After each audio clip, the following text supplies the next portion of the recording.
चाहती है? देखिए, ऐसा है कि भारतीय जनता पार्टी के पास कोई काम नहीं है, तो उनको कुछ ना कुछ ड्रामा नौटंकी रोज करना है, तो वो अपना करते रहें, वो हमारे लिए महत्वपूर्ण नहीं है।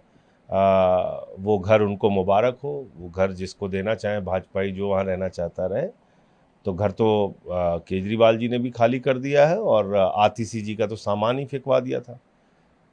अब हमें दिल्ली के बारे में जो बकाया काम रह गए, वो काम पूरा करने पे ध्यान देना है।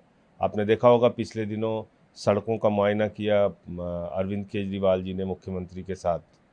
तो अब उन सड़कों पे काम शुरू हो गया है।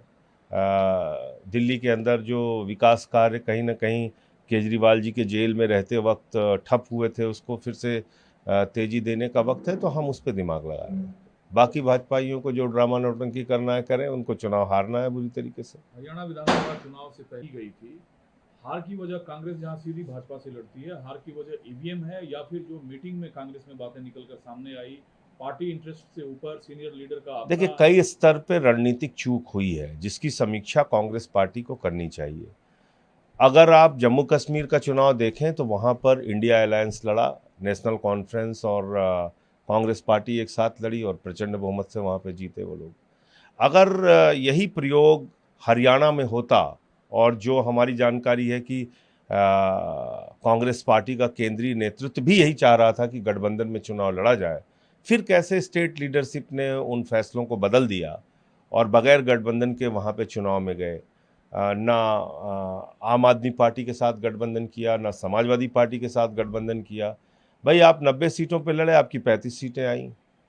आप 80 पे लड़ लेते, 85 पे लड़ लेते, 5-6 सीटें गठबंधन के लोगों को दे देते।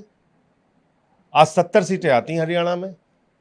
अगर अरविंद केजरीवाल जी कांग्रेस के लिए प्रचार करते, या इंडिया गठबंधन के दलों के लिए प्रचार करते हरियाणा के अंदर, एक अलग वातावरण बनता। और जो ये जाट नॉन जाट की पॉलिटिक्स वहाँ पे खेली गई, इसको भी रोका जा सकता था बहुत आराम से।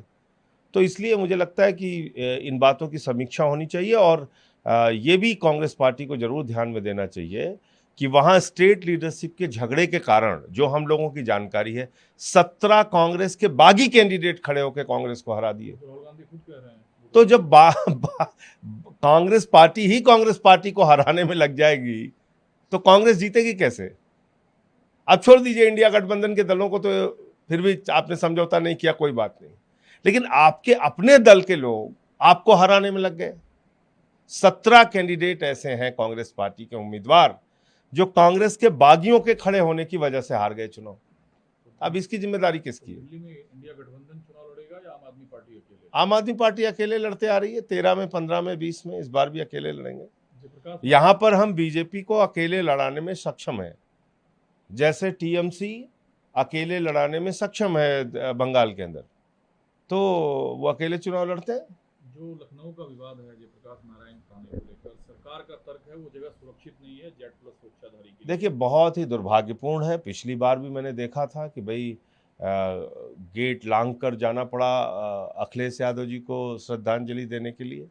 तो मैं समझता हूँ कि एक भारत की दूसरी आज़ादी के योद्धा, जिसको मैं कहूँगा लोकनायक जयप्रकाश नारायण जी, जिन्होंने संपूर्ण क्रांति का नारा दिया, करोड़ों नौजवान उनके पीछे चले, देश में आपातकाल खत्म हुआ, देश के अंदर 2-2 साल तक लोगों को जेल में यातनाएं दी गई, सजा काटी उन्होंने, तो गिरफ्तार करके जेल में डाला गया। तो मैं समझता हूँ ऐसे व्यक्ति को श्रद्धांजलि देने से आप कैसे रोक सकते हैं?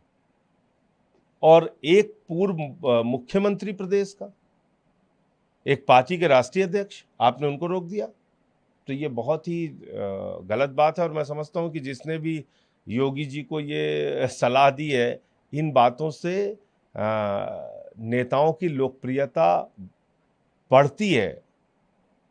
इन इन इस तरह की घटनाओं को अगर आप अंजाम देंगे, तो अखिलेश यादव की राजनीति में आप इजाफा कर रहे हैं।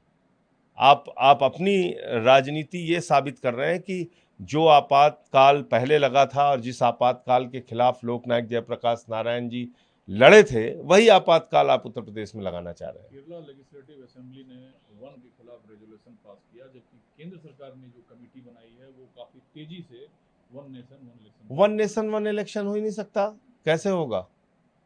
आप बताइए, 4 राज्यों के चुनाव आप एक साथ नहीं करा पाए। महाराष्ट्र झारखंड आपने छोड़ दिया। हम कह रहे हैं चलो अभी दिल्ली का करा लो साथ में, महाराष्ट्र झारखंड के साथ में, देख लिएगा वो भी नहीं करा पाएंगे ये। तो आप 2 राज्य, 3 राज्य, 4 राज्य का चुनाव एक साथ नहीं करा पा रहे हो। आप दुनिया भर की बातें, वन नेशन वन इलेक्शन, ये कैसे संभव है बताइए आप मुझे।